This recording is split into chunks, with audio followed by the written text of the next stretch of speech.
सभी को मेरा नमस्ते। बहुत से सीकर्स ने अपने स्ट्रेस, एंजाइटी और फियर से रिलेटेड प्रश्न पूछे हैं कि अपने स्ट्रेस, एंजाइटी और फियर आने की दशा में क्या करें।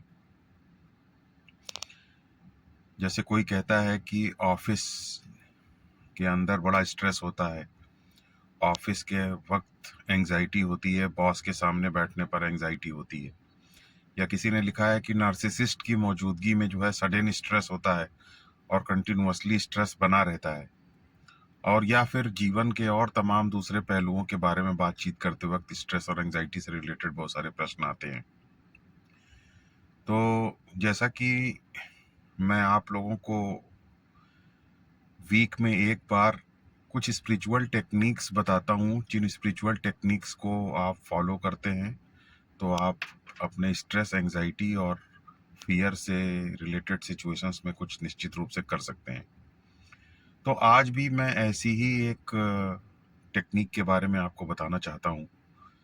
और टेक्निक्स बहुत सारी हमको फॉलो करनी चाहिए और हर सिचुएशन में हमारे पास टेक्निक्स की कोई कमी नहीं होनी चाहिए। तो जब हम टेक्निक्स लगाते हैं तो टेक्निक लगा करके हम सिचुएशन के ऊपर अपनी एंजाइटी रिडन सिचुएशन जो है, अपना जो स्ट्रेस है, फियर है, उसमें कुछ कंट्रोल हासिल कर सकते हैं। तो जैसे मान लीजिए कि आप ऑफिस में गए हैं और ऑफिस में आपको बड़ा स्ट्रेस है। तो अब आप क्या करिए कि जब आप कुछ करिए नहीं, आप वैसे ही स्ट्रेस में रहिए जैसा आपका स्ट्रेस है। अब बस आप ऑब्जर्व कीजिए कि जब आपका ऑफिस से छुट्टी हो जाती है, ऑफिस से ब्रेक हो जाता है और उसके बाद आप घर लौटने लगते हैं, तो उस वक्त आप कैसा महसूस करते हैं। तो आप पाएंगे कि ऑफिस से लौटते वक्त आप काफ़ी रिलीव्ड महसूस करते हैं, क्योंकि आपको ऐसा लगता है कि चलिए भाई, ऑफिस से मुक्ति मिली और अब आप आराम से घर जा करके आराम कर पाएंगे। तो जब आप ऐसे घर जाते हैं तो ये एक बहुत ही इम्पॉर्टेंट घटना होती है। इस घर जाने के वक्त वो इम्पॉर्टेंट घटना ये है कि उस वक्त आप अपने बेसिक सेल्फ में होते हैं। यानी आप उस वक्त पूरी तरीके से कंपोज्ड होते हैं। आपका जो माइंड होता है वो उस वक्त सबसाइड हो चुका होता है, माइंड आपका पैसिव हो जाता है। क्यों? क्योंकि आप कोई ऐसी सिचुएशन डिफिकल्ट नहीं होती है जिसको कि हैंडल करने के लिए माइंड को स्ट्रेस या एंजाइटी में आना पड़े। तो माइंड एकदम पैसिव हो जाता है। जब माइंड पैसिव हो जाएगा तो आप अपने बेसिक सेल्फ में चले जाते हैं। जब आप अपने बेसिक सेल्फ में आ जाते हैं तो आप कंफर्ट महसूस करते हैं, रिलीव्ड महसूस करते हैं। अब जनरली जब हम इस तरीके से रिलीव्ड महसूस करते हैं तो हम अनकॉन्शियस हो जाते हैं। हम इस बिल्कुल ऑब्जर्व नहीं करते कि ऐसी सिचुएशन में क्या हो रहा है। बस यही हमें बदलना है। कैसे हमें इसको बदलना है? जब आप अपने घर लौट रहे हो तो आपको एकदम ऑब्जर्व करना है कि आप कैसा महसूस करते हैं। बेसिक सेल्फ के टेस्ट को महसूस करना है। बेसिक सेल्फ के अंदर रहना कैसा लगता है, इसको ठीक से ऑब्जर्व करना है।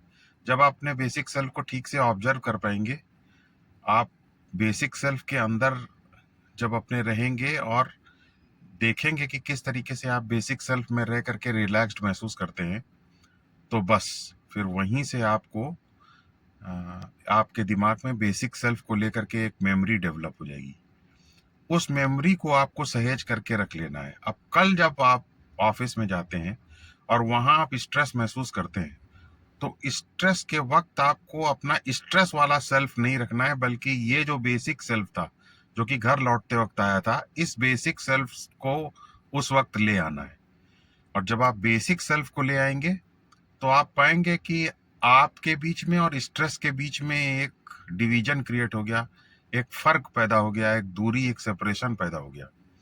और तब आप उस स्ट्रेस को, वो स्ट्रेस आपको ठीक उसी तरीके से टच नहीं कर पाएगा जैसे कि कमल का फूल के ऊपर, उसकी पंखुड़ी के ऊपर जब पानी गिरता है तो पानी उसकी पंखुड़ी को गीला नहीं कर पाता, टच नहीं कर पाता। वैसे ही स्ट्रेस आपको टच नहीं कर पाएगा। क्यों टच नहीं कर पाएगा? क्योंकि आप अपने बेसिक सेल्फ को लेकर के आ गए। बेसिक सेल्फ में आप स्थित हो गए। जब बेसिक सेल्फ में स्थित हो गए तो स्ट्रेस ऊपर ऊपर निकल जाएगा और आपका बेसिक सेल्फ बच जाएगा। और आप उसमें भी रिलीव्ड महसूस करेंगे, उसमें भी आप कॉन्फिडेंट महसूस करेंगे। ठीक इसी तरीके से जब नार्सिसिस्ट घर में रहता है तो आप स्ट्रेस महसूस करते हैं, आप विचलित महसूस करते हैं। तो बस आपको भी यही करना है कि आपको तुरंत अपने, जब नार्सिसिस्ट चला जाए तो उस वक्त अपने बेसिक सेल्फ को ऑब्जर्व करना है कि कैसे आप अचानक रिलीव्ड महसूस करते हैं, और बस वैसे ही आपको जब नार्सिसिस्ट की मौजूदगी में अपने बेसिक सेल्फ को लेके आ जाना है, अपने बेसिक सेल्फ की मेमोरी बनाना है और बेसिक सेल्फ को इन्वोक करना है, बेसिक सेल्फ को ले आना है। नार्सिसिस्ट की मुलाकात बेसिक सेल्फ से करानी है, यानी जब नार्सिसिस्ट आ जाए तो आप अपना टेंस सेल्फ नहीं बल्कि बेसिक सेल्फ उस वक्त रिकॉल कीजिए, तो आप पाएंगे कि जो स्ट्रेस है वो ऊपर ऊपर रहेगा, आप उससे अलग हो जाएंगे, आप उससे बच पाएंगे। और इन जनरल भी हमें ये टेक्निक फॉलो करनी चाहिए। जैसे सवेरे आप निकलते हैं, सूरज जब उगता है तो आप देखते हैं, तो उस वक्त आप एकदम रिलीव्ड महसूस करते हैं, बेसिक सेल्फ में आप अपने आ जाते हैं। उस सनराइज सेल्फ को अपने डे टू डे स्ट्रेस जरा देखिए कि जब आप अपने बेसिक सेल्फ में रहते हैं तो उस वक्त आपका पॉस्चर कैसा रहता है। जरा देखिए कि आप बेसिक सेल्फ में रहते हैं तो उस वक्त आपकी सांसें कैसी चलती हैं। जरा देखिए कि जब आप अपने बेसिक सेल्फ में रहते हैं तो उस वक्त आपकी जेस्चर्स कैसे रहते हैं। इन सारी चीज़ों को ऑब्जर्व कीजिए, इन सारी चीज़ों को के ऊपर नोट्स बनाइए। जब आप स्ट्रेस में हो तो आप अपने उसी तरीके के पॉस्चर, उसी तरीके की ब्रीथ और उसी तरीके के फेशियल एक्सप्रेशंस उनको स्ट्रेस में लेकर के आइए। अब यानी कि आपका बेसिक सेल्फ इन्वोक हो गया, क्योंकि आपका बेसिक सेल्फ जो है वो आपके पॉस्चर, आपकी ब्रीदिंग और आपके फेशियल एक्सप्रेशन, इन सब चीज़ों के ऊपर भी निर्भर करता है। तो जब आप ये सारी चीज़ें इन्वोक करेंगे तो आप निश्चित रूप से बेसिक सेल्फ में स्थित हो पाएंगे और स्ट्रेस आपको टच नहीं कर पाएगा, भले ही नार्सिसिस्ट आपकी मौजूदगी में हो या ना हो।